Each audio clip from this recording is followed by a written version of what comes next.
दोस्तों, स्वागत है लाइफ एंड स्टडी में। मैं हूं सुनील राय। आज हम लोग फाइनेंशियल बिल के बारे में पढ़ेंगे, वित्त विधेयक के बारे में पढ़ेंगे। तो आइए शुरू करते हैं। वित्त विधेयक कहते किसको हैं?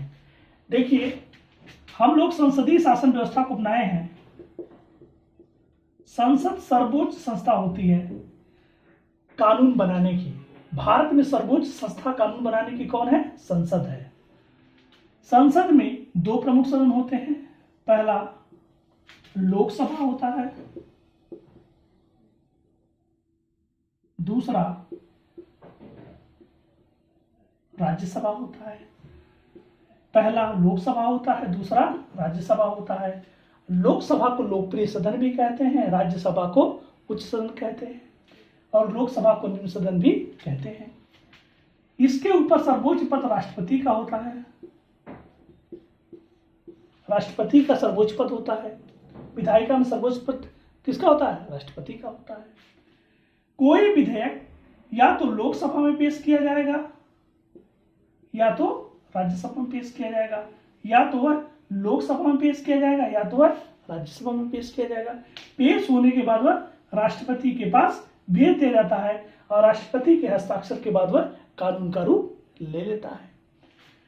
उसी प्रकार से कोई भी विधेयक, जो भी विधेयक है, वह या तो राज्यसभा में पेश होगा या तो लोकसभा में पेश होगा। लेकिन धन विधेयक में यह स्पष्ट किया गया है कि वह लोकसभा में ही पेश किया जा सकता है। लेकिन वित्त विधेयक के संदर्भ में ऐसा नहीं है। वित्त विधेयक को आप राज्यसभा में भी पेश कर सकते हैं और लोकसभा में भी पेश कर सकते हैं। ध्यान रखिएगा, पेश करने से पहले लोकसभा अध्यक्ष की अनुमति आवश्यक है। लोकसभा अध्यक्ष की अनुमति आवश्यक है। अध्यक्ष की अनुमति से ही आप इसको पेश कर सकते हैं। जब आप इसको पेश करते हैं, मान लीजिए लोकसभा में आपने पेश किया और पेश करने के बाद उसको राज्यसभा में पेश किया जाता है। पेश करने के उसके 75 दिनों के अंदर सदन की अनुमति देना आवश्यक है। मान लीजिए लोकसभा में पेश किया गया, पेश करने को राज्यसभा को भेजा गया, तो राज्यसभा को 75 दिन के अंदर उस पर अनुमति देना आवश्यक है। अगर यह अनुमति नहीं देता है तो भी इसको पास करना अनिवार्य मान लिया जाता है। दूसरी शर्त ध्यान रखिएगा, पेश करने के बाद यह राष्ट्रपति के पास भेजा जाता है 75 दिन के अंदर। 75 दिन के अंदर 75 दिन के अंदर पेश होने के बाद यह राष्ट्रपति का हस्ताक्षर हो जाता है इसी 75 दिन के अंदर, और होने के बाद वित्त विधेयक पारित कर दिया जाता है। वित्त विधेयक में होता क्या है? वित्त विधेयक में कर लगाना, घटाना,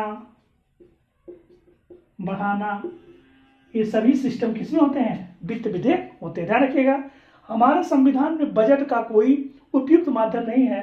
अनुच्छेद 112 कहता है, अनुच्छेद 112 कहता है वार्षिक वित्तीय विवरण की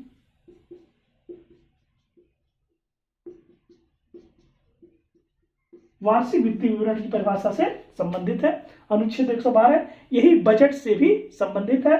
आय व्यय का विवरण है, वार्षिक वित्तीय विवरण में आय व्यय का विवरण होता है। अब ध्यान दीजिए, वित्त विधेयक अनुच्छेद 117 के अंदर वर्णित है। अनुच्छेद 117 के अंतर्गत वित्त विधेयक वर्णित है। ध्यान रखिए, एक है लोकसभा नियम, लोकसभा नियम 219। लोकसभा नियम 219 यह कहता है कि कोई भी वित्त विधेयक जो पेश किया जाता है वह उसी वर्ष का वित्तीय विधेयक होना चाहिए। उसके अगले वित्तीय वर्ष का यह विधेयक नहीं होना चाहिए, ना पिछले वर्ष का। ध्यान रखिएगा, कोई भी वित्त विधेयक उसी वर्ष का होना चाहिए जिस वर्ष का वो वित्त विधेयक होता है, और उसी वित्तीय वर्ष में उसको लागू कराने की भी शक्ति होनी चाहिए। ध्यान रखिएगा, यह लोकसभा नियम 219 कहता है। अब ध्यान रखिए कि सबसे खास बात कि वित्त विधेयक क्या होता है? वित्त विधेयक एक ऐसा विधेयक होता है, ध्यान रखिए, जिसमें कर लगाना, घटाना, उसको बढ़ाना, उसमें संशोधन करने की शक्ति शामिल होती है। उसमें वित्त विधेयक के अंतर्गत शामिल किया जाता है। ध्यान रखिएगा, एक स्टेटमेंट बहुत प्रचलित है, सभी वित्त विधेयक सभी वित्त विधेयक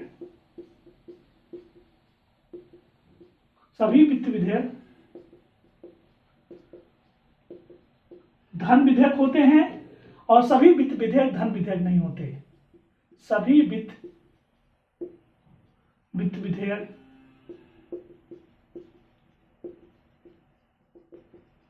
धन विधेयक नहीं होते। बिल्कुल ये सटीक स्टेटमेंट है।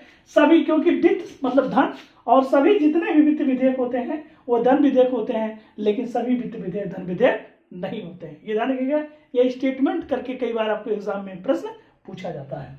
खास बात ध्यान दीजिए कि जो भी विधेयक पेश किया जाता है सबसे पहले लोकसभा अध्यक्ष की अनुमति होना उसमें अनिवार्य है। लोकसभा अध्यक्ष की अनुमति से वह विधेयक लोकसभा में रखा जाता है। लोकसभा में रखने के बाद उसको राज्यसभा के भीतर 75 दिन के अंदर उसको अनुमति देना आवश्यक है और 75 दिन के अंदर ही उसको राष्ट्रपति के पास भी भेजना आवश्यक है और भेजने के बाद वो विधेयक पारित कर लिया जाता है और पारित करने के बाद सरकार उसको लागू कर देती है उसी वित्तीय वर्ष में। और वित्त विधेयक भारतीय संविधान के अनुच्छेद 117 में वर्णित है।